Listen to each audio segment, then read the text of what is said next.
Magandang umaga, East Asia! Magandang tanghali, classmate! At magandang gabi, mga ka-heartbeat. May tao, tol. Lagot kayo! Susumbong tayo sa guard, tol. Sige, bilisan natin. Okay, ulitin natin, bilisan natin. Baka dumating yung guard. Okay. Magandang umaga, East Asia! Magandang tanghali, classmate! At magandang gabi, mga ka-heartbeat. Ito po ang programa para sa mga mangmang, ignorante at mapanghusgang lipunan ng social media na hindi nagbabasa ng dyaryo at hindi nanonood ng aksyon. Rak-rakan na ito! Welcome sa #1 news and commentary program sa Galaxy! Walang kokontra sa... Kontrabando! Kay Lia Cruz yan, tol.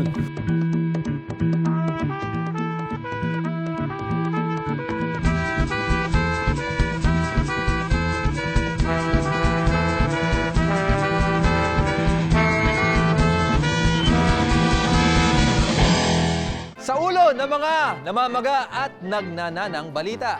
Chicks na pasahero ng taxi, bigla na lang daw nahilo. Lalaki sa Caloocan, ninarata na, hinampas pa ng tubo ng kanyang pamangkin. Ang tawag dyan, aray ko, be. Ayan, kumustahin naman natin ang buhay ng mga magigiting nating sundalo sa Pag-asa Island na sabaybayan kaya nila ang Forevermore. Sa mga nakagat ng aso, may mabisa na raw pangontra sa rabies. Yan ang sup-sup. Hoy, bastos! Meron din tayong post-fight analysis sa bakbakang Pacquiao-Mayweather. Hatid ng ating sports analyst. Analyst. At sa ating komentaryong kupal mga kapatid, tatalakayin ng ating batikang security and counter-terrorism expert ang double standards ng mga Pinoy. Bakit ba napakabalat sibuyas natin pero kung mapang-insulto tayo, ganun-ganun na lang. Ako nakaramdam ako ng Yan. discrimination, ganyan, tol. Yan. Kakamalan akong hold upper palagi. Sa mga girls na mahilig sumakay ng taxi, siguraduhin hindi nyo kasama to o kaya Fake siguraduhin taxi. Na hindi fake taxi. busog bago bumiyahe. Baka mamaya, mabiktima kayo ng panghihilo. Pagbintangan pa kayong umaacting lang. Narito ang report. Wala pa man sa kanyang destinasyon, bumaba na ang babaeng ito sa kanyang taxi. Kwento ni Joy, bigla na lang siyang nahilo at nanikip ang dibdib. Tinakpan din daw ng driver ang kanyang ilong at bibig ng tuwalya. Di na ako makahinga. As in, parang block na or something. So, kuya, bababa ako. Binuksan ko na. Tapos tinawag ko, buti may officer ako nakita. Sabi ko, kuya, bantayan mo ako, bababa lang ako. Dito na pumasok ang kanyang hero na mamang pulis. Bumaba siya, natumba na bahagya na nahawakan ko po. Tapos nagagalit po siya dun sa driver, na ba't daw siya nahihilo. Depensa ng taxi driver na si Joel Cruz, malinis ang kanyang konsensya. Eh bakit ba nahilo ang pasahero mo? Baka sir, nagugutom lang yan. Kasi uwi na rin yan sir eh. Ah, ganun ba? Si Manong driver pangaraw ang dapat magreklamo. Yung salita ng babae sir, talagang bintang na kagad. Hindi naman lang nagsasalita na kung baka sakali. Walang ganun sir eh. Hindi nakita ng mga pulis ang sinasabing tuwalya at pang-spray ng taxi driver. No choice sa mga parak kung hindi pakawalan si kuya. Tuloy, hindi na joyful si Joy. So sad na ganun na lang. Oh, yun nga, ganun na lang. So parang if this happens again, ganun na lang. Kailangan mo ba ng crying shoulder? Umaaksyon, Ramon Bautista, News 5, Kontrabando. Alam mo, yung mga kababaihan natin, dapat alagaan nila mga sarili nila. Kahit sabing praning lang, nagutom. Eh kung may naramdaman sila, i-report agad sa pulis I-report yan. na agad yan, oo. Basta mag-ingat, mga Mag-ingat na lang. Mga oo. girls, mga boys. Sumakay sa lahat. taxi na Hindi fake. mga legit, Na hindi mga fake. hindi fake. Di fake taxi. Delikado yung mga fake taxi. sa mga fake taxi. Ayun. Ito naman, isang lalaki naman sa Caloocan ang hindi na matiis ang pamamakyo sa kanya ng kanyang pamangkin. Ano, namamakyu? Pamamakyo! Pero, nang komprontahin niya ito, hinampas siya ng tubo! Grabe naman. Aray ko, be! Ito report. Pauwi na sana si Nestor Gabuay sa kanilang bahay sa Caloocan. Pero imbis na matulog na lang, naisip pa niyang makipag-away na lang. Naabutan kasi niya sa labas ng bahay ang dalawa niyang pamangkin na lagi raw siyang pinagtitripan. Lagi kasi bata na yan eh. Pamangkin ko yan. Walang galang itong bata na ito. Hayop talaga yan. So, ginanong ko siya, ba't ang problema mo? Dito na siya hinampas ng tubo sa ulo ng isa sa kanyang mga pamangkin na si Franklin patani. Bakit kasi kayo magkaaway? Pinapatanggal namin yung kalakal na sa bintana namin. Ayaw nila tanggalin. Hinahamon lang ako ng patayan. May kinalaman din daw ang mga lamok. Tanggalin nyo kasi pumapasok yung lamok pag binubuksan ng bintana. Depensa naman ng suspect, pinagtanggol lang niya ang kapatid sa lasing na tiyuhin. Biglang hinablot yung kapatid ko, tapos sabi, hindi mo ba ako nakikilala? Tapos biglang sinap na po yung kapatid ko dito mo. Si Utol naman, anong mensahe? Kahit ganito, ginagalang pa rin namin siya kasi kami may pinag-aralan kami. Sige nga, 2 plus 2. Ngayon, kung ganyan ang ipapakita niya sa amin, ganyan kabasusan, pasensya na lang po. Umaaksyon, Lourdes Vera, News 5, Kontrabando. Ano mas masakit? Pagmahal o Hampasin ng tubo? Pag-usapan niyo yan sa comment section. Discuss. Alamin naman natin ang lagay ng panahon kasama si Bayaw, June Sabayton. Live mula sa Pag-asa. Tol, anong tansya ng mga eksperto natin dyan sa Pag-asa tungkol sa ating weather?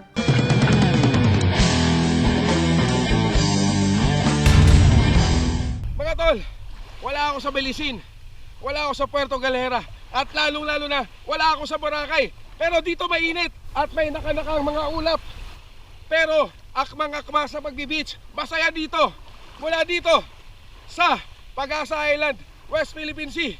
Nagulat, June Sabayton, News 5, Kontrabando. Woo! Beach na tayo!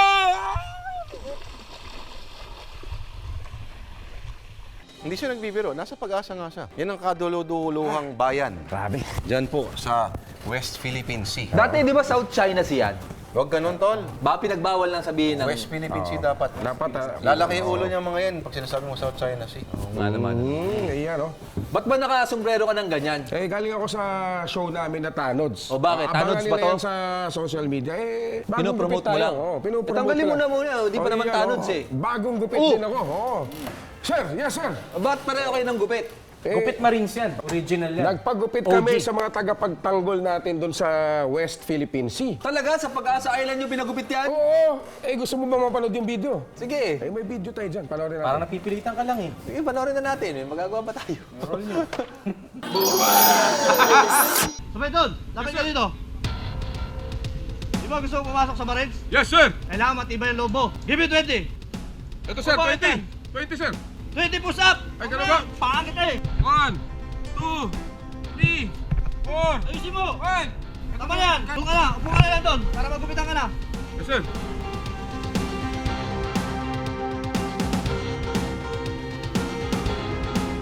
Isang bagsak para kay Direk. Kulot. Yan, oh. Swabe. Swabe.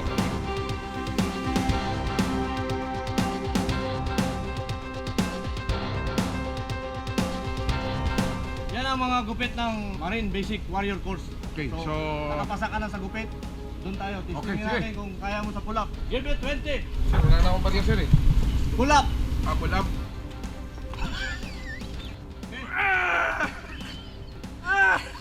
Ayoko lang sir.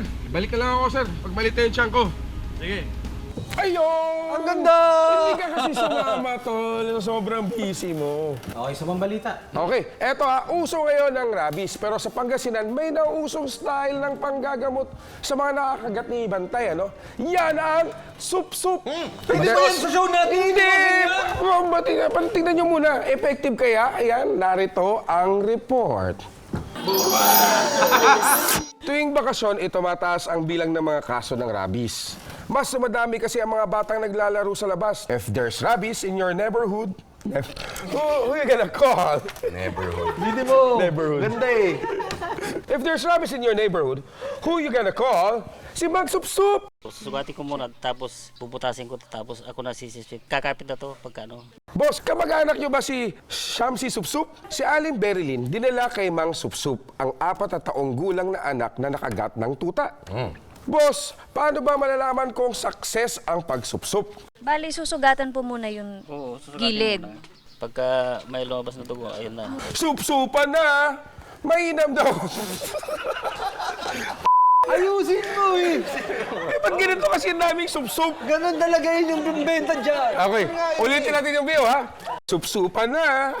Mainam daw ang pagsupsup pantanggal ng rabies, lalo na kung madalas ding masupsup ang inyong bulsa. Kasi yung sup-sup naman magaling namang mag-alis ng virus. Yung injection po, maganda rin po. Kaya lang pag walang pera, wala rin po. Pero ayon sa health office, hindi nila nire-recommenda ang supsup style dahil posibleng mas lumalala ang sugat. Ang lesson dito, huwag nang lumabas ng bahay para hindi makagat ng aso. Manood na lang kayo ng Kontrabando. Umaaksyon! June Sabayton, News 5, Kontrabando. Ang tanong, sa Pangasinan lang ba ginagawa yan? O sa ibang bahagi pa ng Pilipinas? May expert tayo dyan. May expert tayo dyan. Di ba parang oral medicine? Dito kayo, Net. Dito. So paano yun? Paano Dito yun? kayo, Nero. Sa amin sa Bisaya, yung sup-sup, sino yung ginagawa? Supsup talaga. Supsup talaga. Tapos, yung dugo, kukunin yung dugo. Ganon. Ano, idudura mo. So parang nakagat ka lang ng, nakagat ka lang ng... Hindi siya swallow. Spit. Ahas. Hindi niya mahal. Tapos idudura. Oo, idudura niya.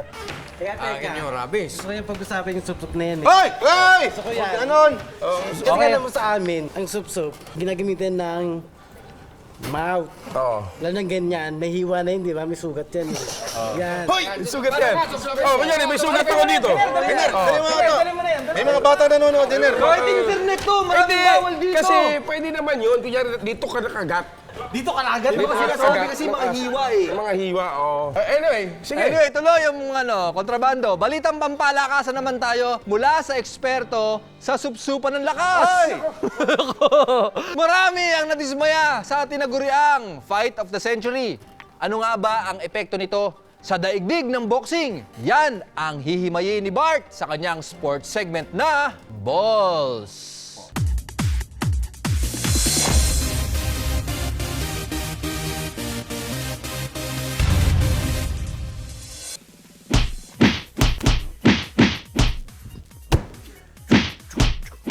Sakaling anga kayo, o we the poor, dahil wala kayong internet, si Floyd Mayweather ang wagi sa jumbagin ni Pacman. Pero dahil pa na sometimes I ran at sometimes I had ni Mayweather, tinawag siya ng iba na gay weather. Ulitin ko gay weather. So anong gusto niyo palabasin? Kapag tumatakbo, jokelaan na. Kapag ayaw makipagsapakan, baklaan na rin. Is that what you mean? Buwakang ina nyo. Minamalit nyo ang mga bakla. Eh kung tayo-tayo na lang kaya magsapakan o magsuntukan, nakakalaki kayo eh. Tisin ko kayo ng maasal ko. Sige na, babay na. Magbubuhat pa ako ng barbell. Baka may mga pogi at macho doon sa gym eh. Sino bakla? Ha? Pakong kayo eh. Sino? Kapit na mga bayaw, narito na ang ating top 5 sa kabanatang ito. Sa number 5, ang banat ni Mommy D sa pagkakawang gawa ni Floyd Mayweather Jr. Ginagaya lang ni si Manny yung may gym si Manny eh. Si Manny matagal lang may gym eh. Ngayon lang siya magpatayo ng gym. Sabi nila mayaman sila. Bakit hindi siya napatayo sa noon pa? Sabi nila may narinig ako ayaw niya sa Philippines. Matindi, ha? Kino-question niya kung totoo sa puso ni Floyd yung ginagawa niya. Kasi asshole talaga si Floyd Mayweather. Nagugulpi ng asawa, girlfriend, babae. Tsaka barkada niya si Justin Bieber. Baka nagbago na siya. Ayun, pero yung barkada si Justin Bieber, hindi na magbabago yun eh. Nakita niyo ba yung meme ni Justin Bieber at ni Floyd Mayweather? Oo. Tingnan natin. Iyon. Yan naman pala, close na close. Gawa na naman ng mga mapanghusgang social media. Oh, ganun to. Yun ang supsup. Okay, eto naman tayo. Sa numero 4, ang malapibo Bryson ay hirit ni Manny Pacquiao matapos matalo kay Papa Floyd. I did my best, but my best wasn't good enough. Sa numero 3, ang matinding focus at obserbasyon ng isa sa mga pinakatanyag na boxing analyst sa buong mundo. Lungkot na mukha mo na natalo si Pacman. Ano? Sa numero 2, sunod sa listahan ang pambato sa mega fight ang isang super boxing fan na talagang sobrang hilig manood ng boxing. As in halatang avid boxing fan siya. Pacquiao. Of course, yes.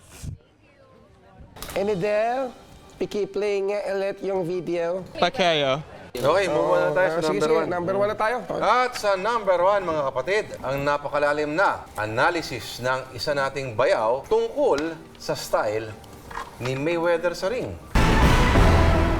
Pwede ba follower dyan? Ha? Tigas lang. Tigas Napakalaya ng mundo natin sa internet. May mga salitang ganyan. Alam mo, lulungkot ako sa top 5 natin ngayon. Mabuti pa, balikan natin yung nakaraang. Throwback muna tayo. Panoorin natin!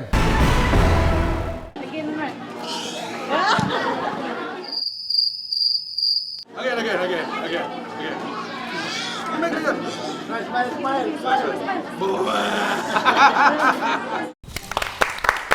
Yan ang top 1. Wala pa rin Tagalog yan. Yun, no? Tuwing malungkot tayo, Isipin lang playback natin. natin yan. Okay mga kapatid, narito na po ang ating talagang hindi mapigilan ng pagsikat nitong taong to. Laging pinipirata. Pinipirata, nagpapapirma na sa kanya ang mga taong napupunta dyan sa Quezon City Memorial Circle. Yan, no? Oo, yun. Mga kapatid, ito po ang ating minamahal na si Generoso Kupal.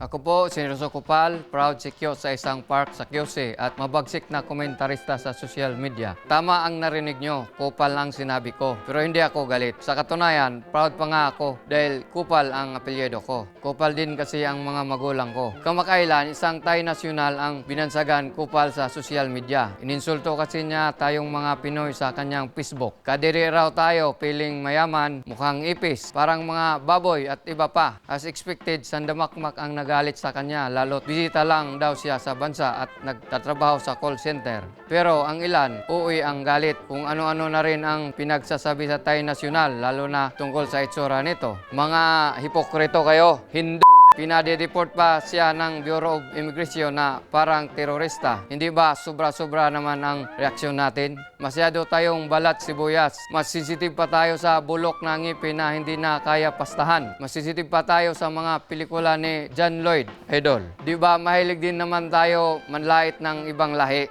Tinatawag nating 5-6 ang mga Indian. Tinatawag nating amoy sawarma ang mga Arabo. Tinatawag nating insik biho ang mga Chinese. Yung isa kong kakilala, tinawag daw na hipon ng mga taga Davao. Uulitin ko, huwag maging hipokrito, mga hunghang. Tandaan, don't diss it if you cannot take it. Sa Tagalog, huwag ka mangasar kung madali ka maasar. Tingnan nyo ako, kahit tawagin yung Kupal, hindi magagalit. Magsa-smile pa ko sa inyo. Maraming salamat, Generoso Kupal, Galing talaga. ating premiadong security and counter-terrorism expert. At yan mga kapatid, ang isa na namang edisyon ng mga namamaga, nagnanana at nagnanaktak na balitaan. Ito ang programa para sa mga mangmang, ignorante, na mga tao sa mapanghusgang lipunan ng social media na hindi nagbabasa ng dyaryo, na mahilig magsalita ng ediwaw, aray ko be, at Sige, shabu pa. Rakrakan na ito, ganon. Sa ngalan ni Lord De Vera, June Sabayton, R.A. Rivera, Bart, at si Kupal. Ako si Ramon Bautista. Walang kokontra sa... Kontrabando!